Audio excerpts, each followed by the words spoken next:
guys, welcome to Pita's kitchen. Today we're making Jaiva. It's such a simple and delicious dish. You could complement it with tostadas, crackers.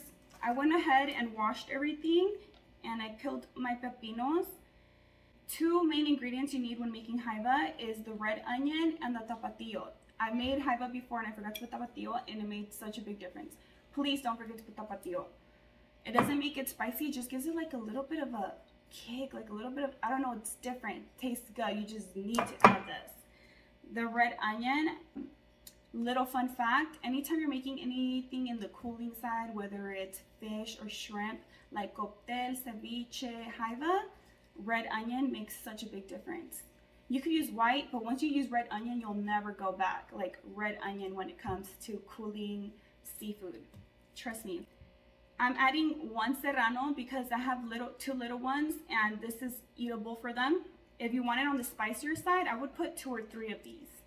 And with the aguacate, it's optional. You could put on the side to add slices to your tostadas, or you could go ahead, cut it up and put it in the bowl.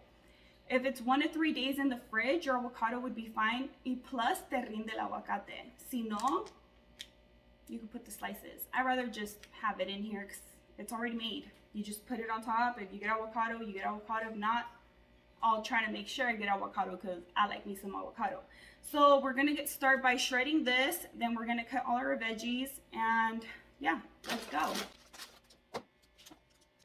With shredding the Jaiva, there's not much to it. You just kind of go like this. You just start peeling it. I kind of just go like this with my fingers. A lot of people also peel their Jaiva with the fork. I don't. I like going in with my fingers just because I already have my hands washed and I think it's easier and it's less stuff I have to wash. I don't know about you guys. You kind of want it like this type of size. You don't want it too shredded. You just want it like nice pieces where they're all kind of like the same. Okay, now we're gonna start off by cutting up our veggies. Something I gotta tell you guys, since I was little, I would always see my dad cut the pepinos, and on the sides that he cut off, he would rub them together. And I would always ask him, I was like, why do you do that?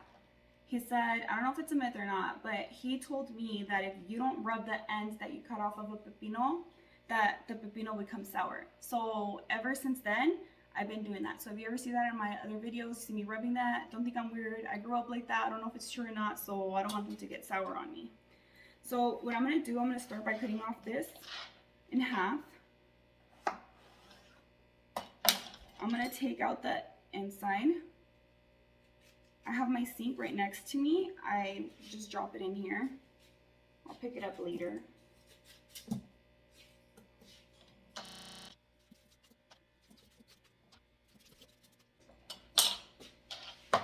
And then I'm just gonna start cutting them into little pieces.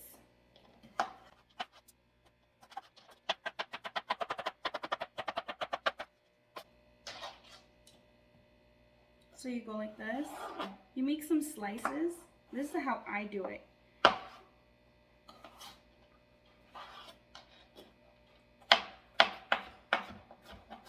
You kind of want them all to be this type of consistency. Not too big, not too small, just bite size, I guess.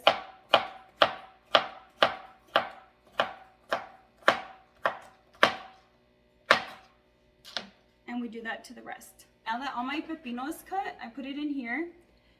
Now I'm gonna do the tomates. I'm also gonna do them really small. I am gonna cut off the ends of the tomate and throw them away. No, I did not get told to rub the ends of the tomate because they'll get sour. Just the pepino, okay guys? Just had to throw that out there. So these tomatoes, I cut them like this. Kind of like little slices, like if you're gonna do them for hamburgers. And then once they're like that, I like to stack like 3 or 4. And then I kind of like just go like this. And then I go like this. If you guys have better ways of cutting your tomatoes into slices Or maybe I need to buy myself one of those machines that go like this. I don't know what it's called, but if you guys know, let me know down in the comments below. Because I've been thinking about buying one of those, you know? I feel like it cuts time. But I also love cooking, so to me, it's not like a biggie. I love it. I have a passion for it. Even if I'm tired, I still want to cook. Like, just thinking about cooking, it's like a happy place for me. It's like, I don't know, therapeutic, I guess you could say. Alright, now we're going to do the cilantro. The serano. Because it kind of sounds the same. I'm just cutting off the edges again. I'm going to cut this one on the side and kind of do what I did with the pepino with the spoon. I mean, honestly, you could leave the seeds in, but since I have two little ones, I try not to make it that spicy, so I do take this off. And I'll cut this one exactly how I cut the pepinos. I'll make like 3 or 4 slices down the middle, and then I'll just cut them small like this. Also, what you could do if you have kids, you could take like an extra bowl or a side of a bowl and make that one without the chile, without the serrano. But my kids like spicy food, not that spicy, but I mean, they suck on hot Cheetos. So this to them is not much, especially because it has so many other veggies and so much other stuff going on. And it's only one serrano, you know. But if you guys thinking of your kids or they really won't eat nothing that has any type of kick to it, you could also make a side for adults or side for them, or you could just exclude it out of it. And now we're gonna cut the little branch of cilantro. I like to roll mine up kind of like this. I kind of fold it and then I just start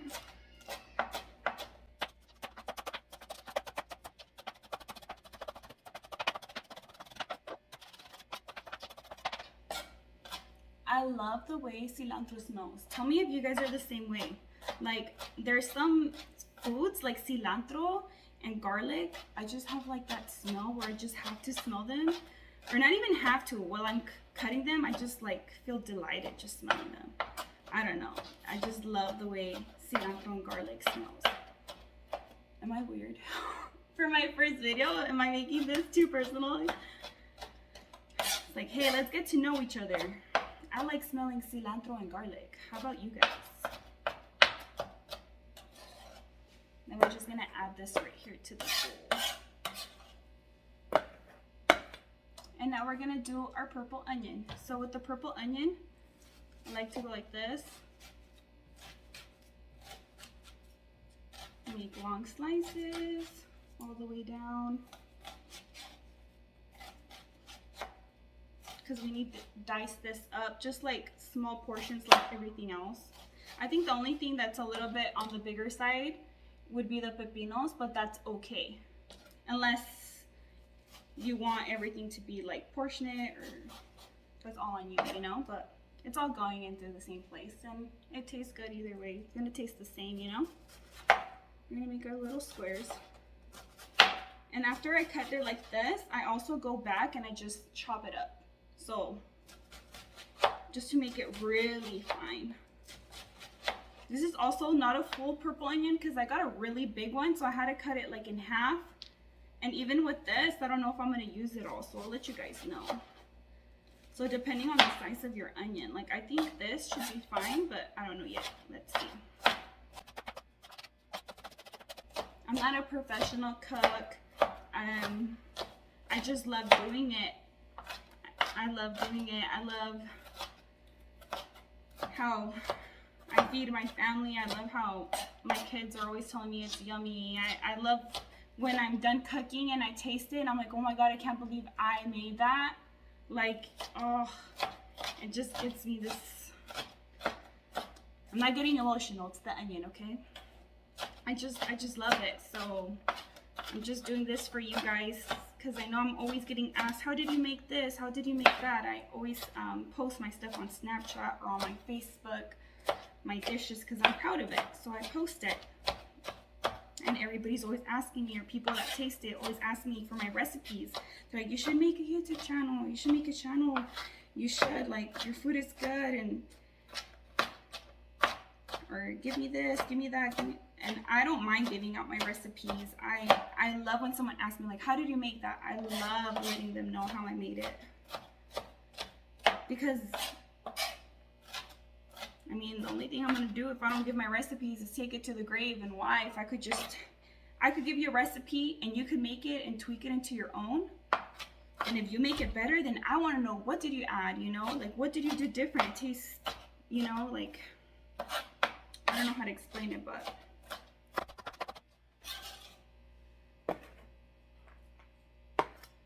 okay. And now we're gonna do the aguacates. We're gonna cut the aguacates. So cut it down the middle.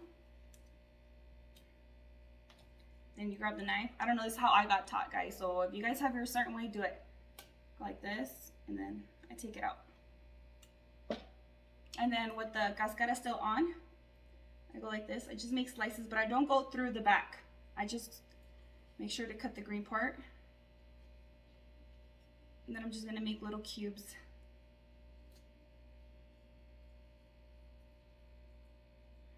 And then with the same spoon that I used to take the inside of the chile and the inside of the pepino, I'm just gonna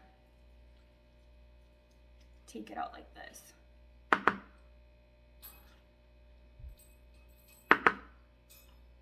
And I'll do that to the same. I'll do that over here. Now that all the veggies and the Jaiva is all chopped up, for the lemons, you could use 6 to 10 lemons. So it's kind of on preference. And you know that sometimes you get a lemon, or a lime, sorry, a lime, and it doesn't taste, I'm saying lemon because in Spanish is limon, so I'm always getting like lemon, lime, messed up. But you know, sometimes you get limones or limes that are not good, that like they barely have any juice in them. So you know, with that, it kind of just depends. So for now, I'm gonna squeeze 6, and then we'll go from there.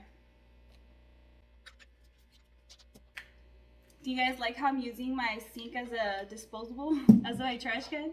I usually do that, but I do have the tapon on my sink, so that nothing goes down the drain. So when I'm cooking, instead of going here to the trash, here to the crash, I usually have like a little bag where, you know, you put your vegetables in or your fruits in when you go to the grocery store. I'll have one open, and then I'll just start putting my fruits there. Or if not, I just use the sink, and then when I'm all done cooking, I grab everything, then I put it in the bag, and then I throw it in the trash. Just because I feel like it's saves time. Okay, I use 7 limes. I use 7, and then we'll see how that tastes. Now we're gonna use the clamato. This is 64 ounces.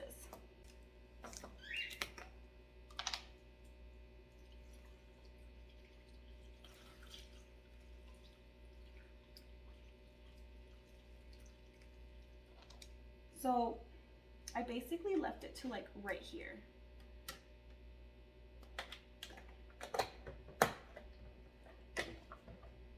Now with the ketchup part, I'm gonna probably use a cup size so I could tell you guys exactly. I usually just eyeball it. I use more than a cup. I usually just eyeball it, but just for you guys, I'm gonna do this.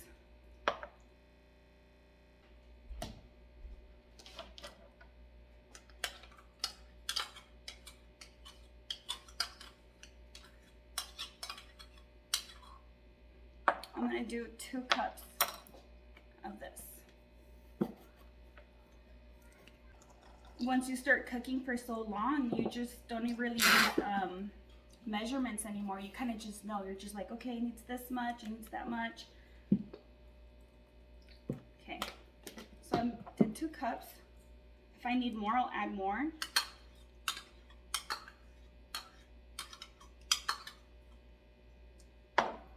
And I'm just gonna mix it now before I add my tapatio and my salt.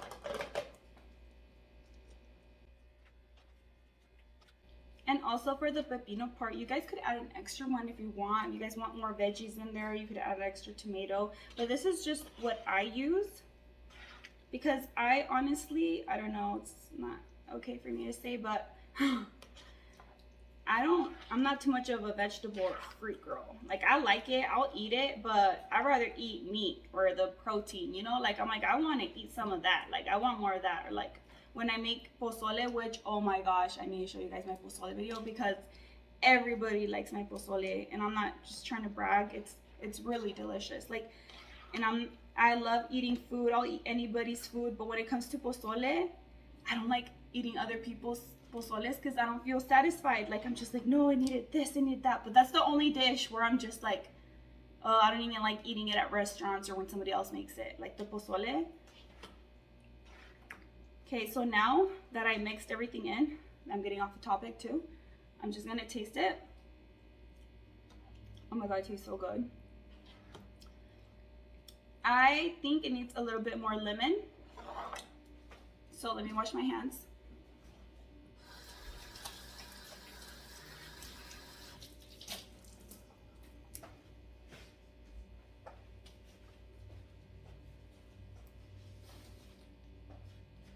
I guess I'm just gonna add the 10 limes that I said, 6 to 10 limes. I'm gonna add them.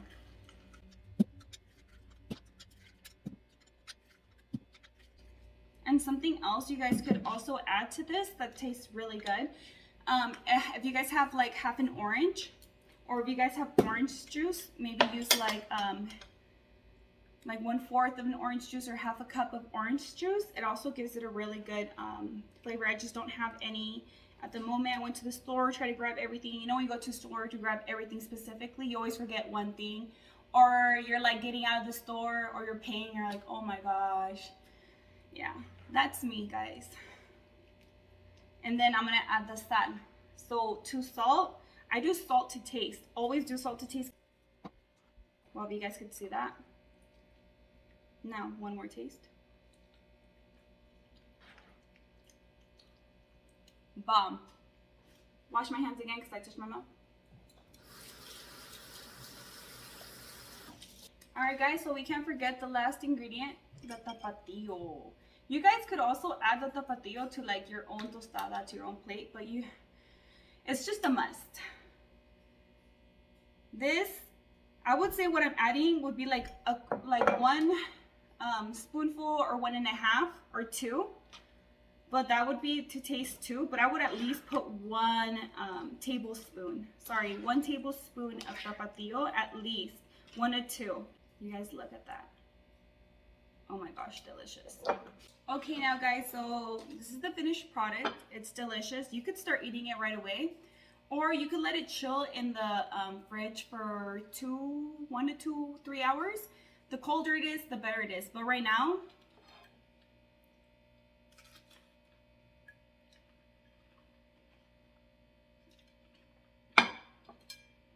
it's good. Not much to it. Very little ingredients. Super delicious.